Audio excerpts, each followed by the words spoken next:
வணக்கம். இன்று 2024ஆம் ஆண்டு ஆடி மாதம் 2ஆம் நாள் வியாழக்கிழமை. சன்ரைஸ் சூரியோதய ஒலிபரப்பின் ஜெர்மனிய செய்திகள் வாசித்து வழங்குபவர் குணவிஜயா சுரேந்திரன். புண்டஸ்வியர் மீண்டும் நகர்கின்றது.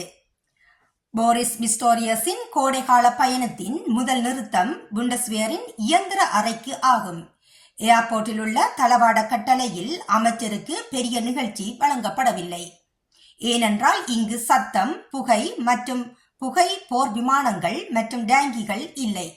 அதற்கு பதிலாக அவருக்கு தோண்டும் ட்ரக்குகள், அரை ட்ரெய்லர்களில் மீட்பு வாகனங்கள் மற்றும் மொபைல் நீர் சுத்திகரிப்பு அமைப்புகள் வழங்கப்படுகின்றன. புண்டஸ்வேரில் மொத்தம் 17,000 சிப்பாய்கள் மற்றும் சிவிலியன் ஊழியர்கள் அவசர காலத்தில் ஒரு துவாரம் மற்றொன்றுடன் பிணைக்கப்படுவதை உறுதி செய்வதற்கு பொறுப்பானவர்கள். கோல்ட் ஸ்டார் திறன் மற்றும் போர் திறன் போன்ற பிஸ்டோரியஸின் இராணுவ சொற்றொடர்களை உயிர்ப்பிப்பதில் தளவாட வல்லுநர்கள் முக்கியமானவர்கள்.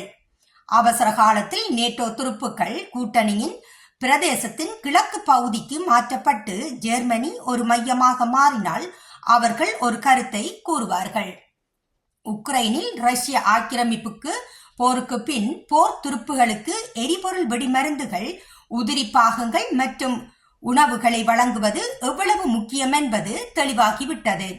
தளவாடங்கள் இல்லாமல் தங்கும் சக்தி இல்லை என்று ஏர்போர்ட்டில் உள்ள பொறுப்பான தளவாட தளபதி மேஜர் ஜெனரல் ஜோரல்ட் பன்கே கூறுகின்றார். அவர்களுக்கு உணவு இல்லாமல், தண்ணீர் இல்லாமல், உதிரி பாகங்கள் மற்றும் சரியான அளவு வெடிமருந்துகள் இல்லாமல் அவர்கள் இருக்க மாட்டார்கள். இந்த நடவடிக்கைக்கு தலைமை தாங்க வேண்டிய சூழ்நிலையில் அமைச்சர் இதை வலியுறுத்தியது மகிழ்ச்சி அளிக்கின்றது. சீரியாவில் உதவிக்கு குறைவான பணம். 2025ஆம் ஆண்டிற்கான வரைவு பட்ஜெட்டை மத்திய அரசு அறிவிப்பதற்கு முந்தைய நாட்களில் மிர்னா அபவுட்க்கு ஒரு நியமனம் தொடர்ந்து வந்தது. ஜெர்மன் ஆதரவு தனது நாட்டிற்கு எவ்வளவு முக்கியம் என்பதை தெளிவுபடுத்துவதற்காக அவர் குறிப்பாக சிரியாவில் இருந்து பெர்லினுக்கு சென்றார். அங்கு உதவி, சுய உதவிக்கான உதவி என்ற உதவி அமைப்பின் அனைத்து திட்டங்களுக்கும் சீரிய பெண் தலைமை தாங்குகின்றார்.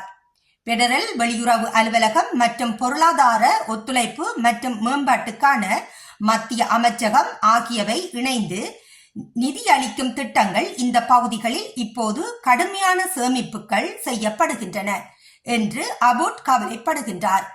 33 வயதான அவர் பாராளுமன்ற உறுப்பினர்களை புண்டஸ்டாக்கில் சந்தித்தார்.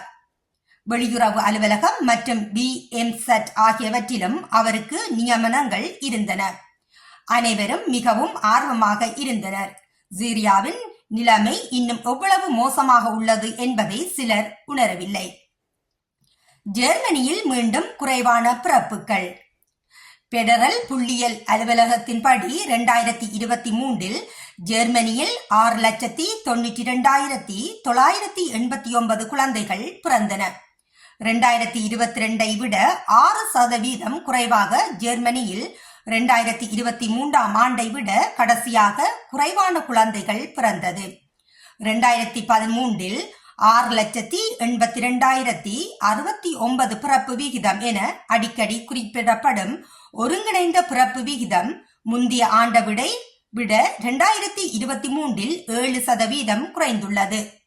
ஒரு பெண்ணுக்கு 1.46 முதல் 1.35 குழந்தைகள் 2022ஆம் ஆண்டில் பிறப்பு விகிதம் முந்தைய ஆண்டை விட ஏற்கனவே 8% குறைந்துவிட்டது.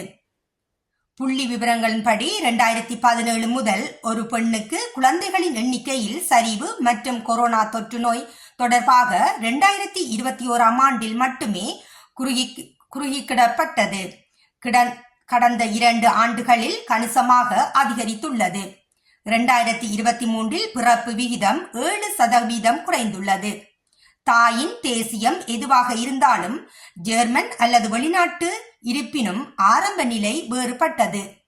ஜெர்மன் பெண்களின் பிறப்பு விகிதம் 1.36இலிருந்து 1.2 ஆகவும், வெளிநாட்டு பெண்களுக்கு ஒரு பெண்ணுக்கு 1.88 முதல் 1.74 குழந்தைகளாகவும் குறைந்துள்ளது. இத்துடன் இன்றைய ஜெர்மன் செய்திகள் நிறைவு காண்கின்றது. மீண்டும் மற்றொரு செய்திகளுடன் சந்திக்கும் வரை நன்றி, வணக்கம்.